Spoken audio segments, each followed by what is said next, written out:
అగ్నిగుండంలో వేస్తానా అంతు, నా సంగతి తెలుసా, మీ అంతు తేలుస్తాను అన్నాడు నెబుకద్నెజరు. అంటే వాడి ఫీలింగ్ ఏంటంటే అగ్ని బలం గొప్పది, కాల్చి బూడిద చేసేది మీ అందరిని.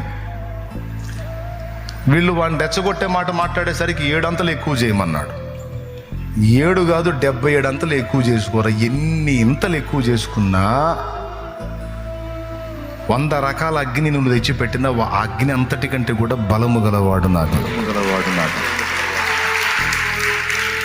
వాళ్ళ దృష్టిలో అగ్ని బలమైనది కాదు, అగ్ని కంటే దేవుడు బలమైన వాడని వాళ్ళు నమ్మారు. నెబుకద్నెజరేమో అగ్ని బలమైందని నమ్మాడు. ఈ ముగ్గురేమో అగ్ని కంటే మా దేవుడు బలవంతుడని నమ్మారు. చివరికి నెబుకద్నెజరు నమ్మినట్లే అగ్ని బలం చేత నెబుకద్నెజరు పరిచారకులు తెచ్చారు. కానీ ఆ అగ్ని బలము దేవుని పరిచారకులను ఏమీ చేయలేకపోయింది.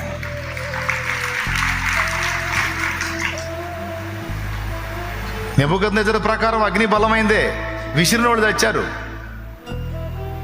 కానీ వీళ్ళు నమ్మారు చూడు మహాదేవుని, అగ్ని కంటే బలవంతుడని. వాళ్ళని ఏం చేయలేకపోయింది